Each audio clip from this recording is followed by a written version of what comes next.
you've died. We cover a wide range of personalities. I'm aware. People are a mixing pot, a broth of ideals and habits. Some are brave, some are craven, some are fast and some are slow. But even with all of that diversity, all of that oddity, only one person was ever this stupid. That was the plan. He was wrapping his arms in oily white bandages, gnawing off each strip of his teeth. The angel across from him was in a haze, an unrelenting stupor caused by the infinite depths of eternal monotony. Eons of unending bureaucracy had locked her mind into a cell of automation, chained her thoughts to the ground and kept her stare 1,000 miles away. You can't bring personal belongings into the afterlife. She hadn't even noticed him. She was still on her script. Please leave everything you've died with here. She'd yet to notice he died while holding a sword and shield. Awfully strange for someone born in 1982. Is this place made of wood? He wasn't paying attention to her either. There were two creatures dancing solo tangos. Looks like it. His eyes kept darting around the room with rapid obsession. He stood up and knocked against the white plaster wall. I bet this place is massive. Is this place massive? The angel's brows suddenly furrowed. What? I guess it doesn't matter. Doesn't matter? Her head spun. She'd never had this kind of conversation before. She'd never seen someone act so calm and strange and deaf. Sir, I'm going to need you to sit down. Is that door behind you the one that goes to judgment? What? She hadn't got to that part yet. If you sit down, I'll explain everything. What about this door behind me?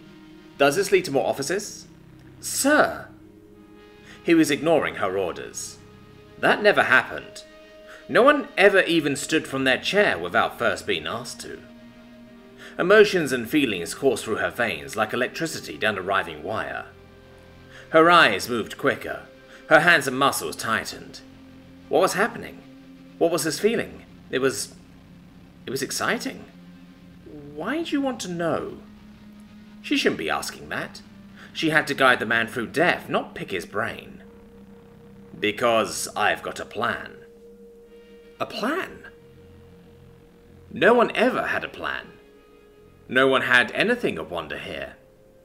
They always just cried and asked about their family, asked what would happen to them. Sir, you're dead. You already said that. He picked up his weapons. By God, why did he have weapons? She stood up with a shock. Sir, you're supposed to leave those here. Her mind reeled. Everything was a blur. Why'd you even have those? You're from the 21st century. I'd read that guns don't work in the afterlife. Why did you want to bring a gun? Because. He paused, letting his next words get the introduction of a stage actor. With a smile, or maybe it was more of a smoulder, he cocked his head into some ridiculous expression of pride and spoke in a lower octave than was natural. Because I'm going to kill God. The silence deafened the room. What? Her loud expression made him jump and lose composure. Shit! Quickly he tried to regain posture. I mean, don't act so shocked. I'll be fine. What was the protocol? What was she supposed to do? Sir, She was frozen with emotion she hadn't felt in years. In eons. He lifted his sword. That's the door to judgment. Some atom of mercy hit her chest. A desperate want to save the man. The other angels don't look like me. She said it with quiet reserve. Like the words alone could kill them both. They're not nice. Somehow, in all of his own absurdity, in all of his self-righteousness, the nuance of her plea found him honestly. With his sword still pointed to the door, he brought his gaze down. He thought hard about his next statement. I read that things work differently in the afterlife. I read that your strength is not controlled by your stature, but by the strength of your soul. She wrapped her hands around one another. Why do you want to do this? He grimaced, biting down with his jaw and narrowing his eyes. Your man is all-powerful, right? She just nodded. Then all of this was by choice.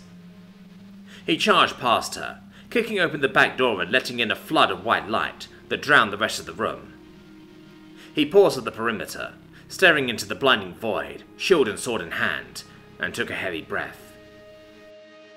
There has to be some sort of justice for that. He walked off into the void. She stood for a moment, watching the door with a horrible mix of angst and sadness. Oceans moved in her, tides and swells of thoughts that had never existed before, never been allowed to sprout. Like a child, she rose to her tippy toes, in hopes that would relieve some of the tension, but it only made her feel bigger. With one quick glance back at her wooden desk, lined with the knickknacks and useless toys she collected over the years, she became disgusted. She took off after him, charging into the white light and smiling as it burned her eyes. She couldn't let the man go alone. Not like that.